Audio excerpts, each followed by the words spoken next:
Mobil listrik pertama Suzuki. Jadi Suzuki e-Vitara ini sebenarnya secara basis adalah kembaran dari Toyota Urban Cruiser. Memprediksi apakah kira-kira mobil ini cocok untuk pasar Indonesia.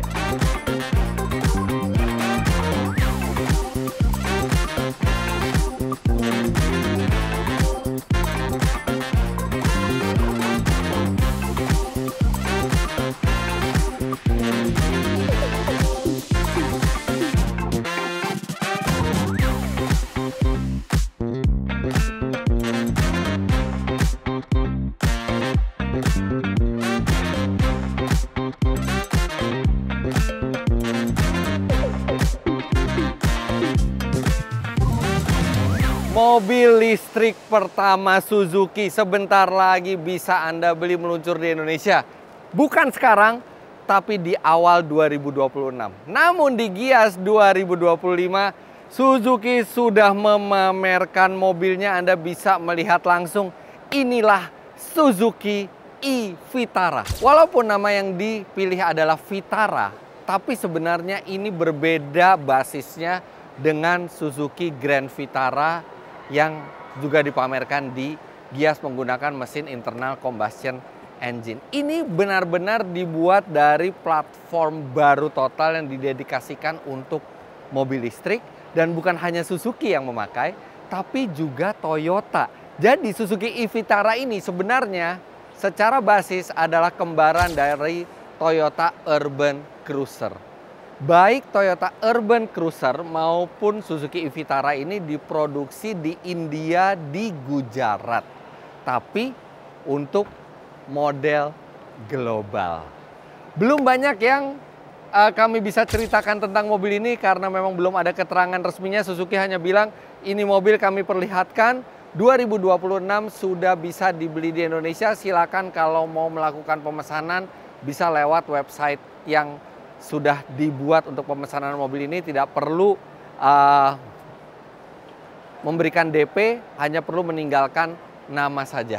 Nah, tapi di video kali ini kami akan ceritakan ke Anda apapun data yang kami punya tentang mobil ini, serta melihat sebagian dari interiornya. Kemudian juga kami akan mencoba duduk di dalam dan memprediksi apakah kira-kira mobil ini cocok untuk pasar Indonesia.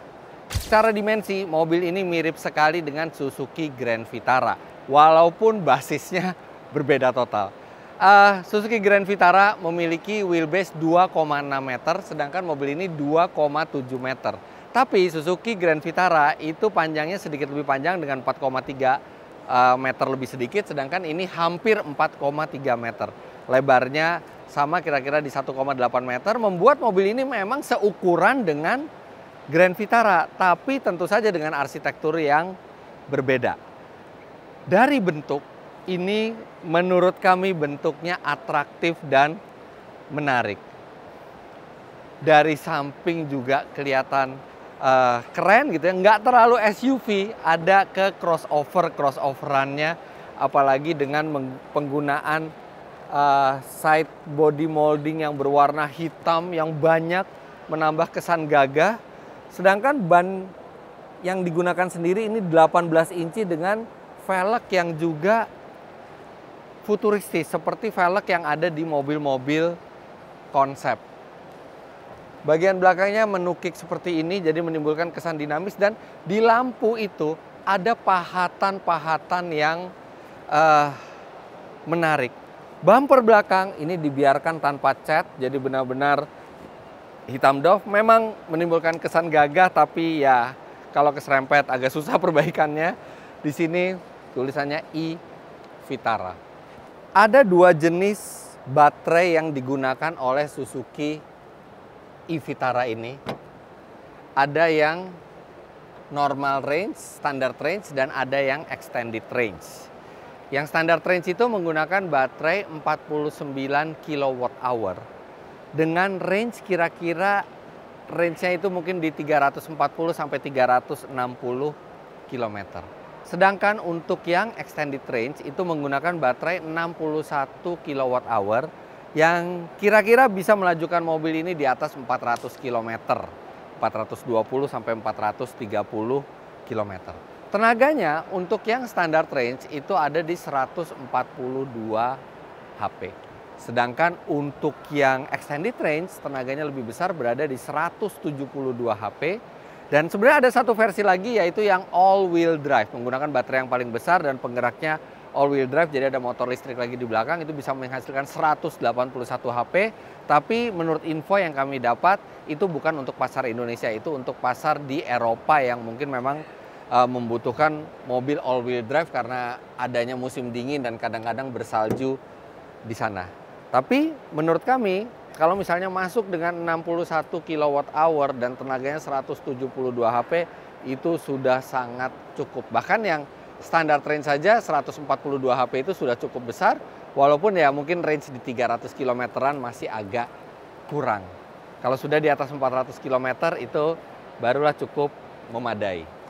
Charging portnya ada di sini, dia sudah bisa AC dan DC. Dan walaupun dia mobil Jepang, dia sudah mengikuti standar internasional memakai yang CCS2, bukan yang CHAdeMO. CHAdeMO kayaknya sekarang udah nggak ada yang pakai. Artinya dia bisa di-charge dengan DC, walaupun kami belum tahu pasti bisa berapa kilowatt maksimalnya untuk menge-charge mobil ini. Tapi mestinya dengan baterai yang nggak terlalu besar, andaikan mobil ini bisa di atas 50 kilowatt pun itu sudah cukup untuk sebuah fast charging. Sekarang kita akan lihat dalamnya. Nah, untuk proses syuting ini kami memang bersama jurnalis yang lain juga tidak diizinkan untuk masuk ke dalam kabinnya. Tapi hanya melihat seperti ini boleh gitu ya. Karena ini mobil memang belum dijual dimanapun di dunia. Ini juga belum tentu untuk spek yang Indonesia, tapi kita bisa lihat beberapa petunjuk di sini. Setirnya ini flat top dan flat bottom. Kemudian sudah dilengkapi dengan sistem ADAS. Jadi dia sudah dilengkapi dengan adaptive cruise control dan dia juga sudah ada lane keep assist. Di sini ada sistem radarnya. Dan kalau kita coba style setirnya, dia bukan hanya bisa tilt tapi juga sudah bisa teleskopik.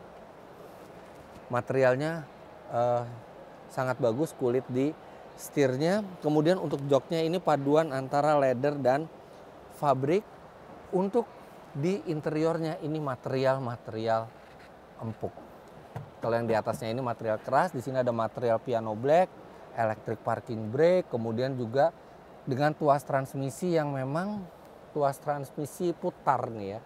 Jadi dipencet dan diputar seperti ini.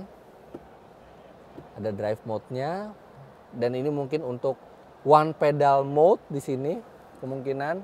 Ada snow mode, ada wireless charger, ada USB-C satu buah di bawah dan ada USB-A, ada juga floating console, jadi ada penyimpanan di bawah dan lacinya juga sudah soft opening serta banyak tombol-tombol fisik.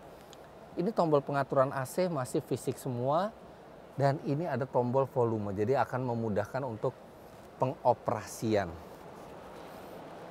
Trim pintunya juga dipenuhi material yang memang ini material masih keras, tapi ada material empuknya juga. Ini yang berwarna coklat ini dia material empuk. Di sini juga dan layarnya besar sekali. Jadi layar infotainment dan layar instrumen ini menyatu, tapi sayang tidak nyala jadi kita nggak bisa lihat. Tapi kalau misalnya ada gambarnya dari internet kira-kira seperti ini untuk tampilan dari layarnya. Nah, tapi kami boleh duduk di belakang. Ini kira-kira ya, karena nggak boleh naik. Ya kira-kira ini posisi duduk saya lah nih. Sekarang kita masuk ke belakang. Wah, ini belakangnya super lega. Utamanya karena memang wheelbase-nya yang lebih ke belakang, lebih panjang dibandingkan Suzuki Grand Vitara. Lihat ini, sangat lega. Kemudian dia sudah dilengkapi dengan sunroof yang besar ukurannya, belum sampai panoramik tapi ini sunroof yang besar dan headroom juga memadai. Ini bagian belakang, dia tidak bisa reclining. Posisinya cukup tegak ya, jadi nggak terlalu relax duduk di belakang. Paha juga nggak begitu tersangga dengan baik karena memang ada baterai di bawahnya. Tapi flat lantainya, jadi ini nggak ada halangan sama sekali. Di belakang juga ada USB slot, ada USB-C dan ada USB-A. Sudah ISOFIX juga. Dan ini kalau kita lihat, apakah ini bisa menjadi armrest? Oh yes, ini bisa menjadi armrest. Tapi ketika Anda menggunakan ini sebagai armrest, akses ke bagasi ini terbuka. Jadi dia bisa jadi armrest, bisa juga untuk Anda mengambil barang di bagasi. Ada 2 buah cup holders di sini. Jadi sayang tidak ada partisi ya di sini, tidak ada yang untuk menutupinya. Tapi ini masih pre-production ya. Pada saat nanti dijual ke publik bisa saja berubah speknya.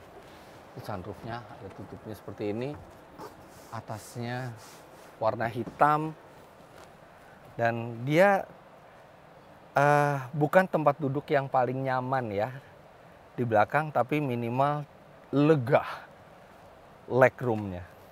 Oh, ini panel hitamnya juga ikut bersama bagasinya ya.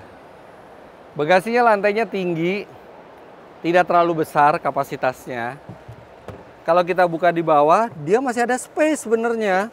Dan space-nya itu cukup besar loh nih. Cuman space itu digunakan untuk beberapa tools, kemudian ada portable charger di sini.